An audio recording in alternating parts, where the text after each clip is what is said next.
ಇವತ್ತು ನಂಗೆ all over Karnataka ಸಿರಿ Kannada channel ಇಂದ ಒಂದು ಗಿಫ್ಟ್ ಕೊರಿಯರ್ ಬಂದಿತ್ತು. ಇವತ್ತು ಮಧ್ಯಾಹ್ನ ಹೊರಗಡೆ ಬಂದು ಎಷ್ಟು ಬಿಸಿಲು ಇದೆ ಅಂತ ನೋಡ್ತಿದ್ದೆ. ಅಂತಿಂತ ಬಿಸಿಲಲ್ಲ, ಆ ಬಿಸಿಲಲ್ಲೇ ನನಗೊಂದು ಕಾಲ್ ಬಂತು. ಏನಪ್ಪಾ ಅಂತ ಅಂದ್ರೆ ಸಿರಿ ಕನ್ನಡ ಚಾನಲ್ ಇಂದ ಒಂದು ಗಿಫ್ಟ್ ಕೊರಿಯರ್ ಬಂದಿದೆ ಅಂತ. ಬಂದಿರೋ ಗಿಫ್ಟ್ ನ ಇಸ್ಕೊಂಬರೋಣ ಅಂತ ಹೇಳಿ ಕೊರಿಯರ್ ಆಫೀಸಿಗೆ ಹೋಗ್ತಿದ್ದೆ. ಅಷ್ಟರಲ್ಲಿ ನನ್ನ ಪಕ್ಕದ ಮನೆ ರಚ್ಚು ಸಿಕ್ಕಿ ಏನಂತ ಹೇಳಿದ್ಲು ಕೇಳ್ರಿ ನೀವೇ ಅಪರೂಪಕ್ಕೆ.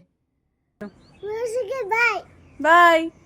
ನಮ್ಮ ರಚ್ಚುಗೆ ಬಾಯ್ ಹೇಳ್ಬಿಟ್ಟು ಈ ಕಡೆ ಬಂದೆ. ಅಷ್ಟರಲ್ಲಿ ನಮ್ಮ ಬರ್ಡೇಗಲ್ಲಿ ಸಿಕ್ಕಿದ್ರು. ನಮ್ಮ ಫ್ರೆಂಡ್ ಬರ್ಡೇ ಇತ್ತು, ಹಂಗಾಗಿ ಅವಳಿಗೂ ಕೂಡ ವಿಶ್ ಮಾಡಿದೆ. ಹ್ಯಾಪಿ ಬರ್ಡೇ ಸಂಗೀತ ಅಂತ ಹೇಳಿ. ಸೈಬರ್ ಹತ್ರ ಕೆಲಸ ಇತ್ತು ಅಂತ ಬಂದೆ. ಸೈಬರು ತೆಗ್ದಿರ್ಲಿಲ್ಲ, ಹಂಗಾಗಿ ಬಂದಿರೋ ಕೊರಿಯರ್ನ ಇಸ್ಕೊಂಬರೋಣ ಅಂತ ಹೇಳಿ ಪಕ್ಕದಲ್ಲಿ ಹೋಗಿ ಕೊರಿಯರ್ನ ಇಸ್ಕೊಂಡೆ. ಈ ಕೊರಿಯರ್ ಬಂದಿರೋದು ಆಲ್ ಓವರ್ ಕರ್ನಾಟಕ ಸಿರಿ ಕನ್ನಡ ಚಾನಲ್ ಬೆಂಗಳೂರಿಂದ ನನಗೆ ಈ ಕೊರಿಯರ್ ಬಂದಿತ್ತು. ಕೊರಿಯರ್ನ ಇಸ್ಕೊಂಡು ಸೈಬರ್ ಕಡೆ ಬಂದ್ರೆ ಸೈಬರ್ ಇನ್ನೂ ಓಪನ್ ಆಗಿರ್ಲಿಲ್ಲ, ಯಾಕಂದ್ರೆ 6:30ಗೆ ಓಪನ್ ಆಗೋದು. ನಾನು ಆ ಕಡೆ ಈ ಕಡೆ ನೋಡೋ ಅಷ್ಟರಲ್ಲಿ ಸಂಜೆ 6:30 ಆಗೇ ಹೋಯ್ತು. ಅವಣ್ಣ ಸೈಬರ್ ಕೂಡ ಓಪನ್ ಮಾಡ್ತು. ಸೈಬರಿಗೆ ಬಂದಿದೆ ಅಂದ್ರೆ ನಾನು ಇನ್ಕಮ್ ಸರ್ಟಿಫಿಕೇಟ್ ಮಾಡಿಸಿ ತುಂಬಾ ದಿನ ಆಗಿತ್ತು, ಹಂಗಾಗಿ ತೆಗ್ಸೇ ಇರಲಿಲ್ಲ. ಹಂಗಾಗಿ ಪ್ರಿಂಟ್ ತೆಗೆಸ್ಕೊಂಡು ಹೋಗೋಣ ಅಂತ ಬಂದಿದ್ದೆ.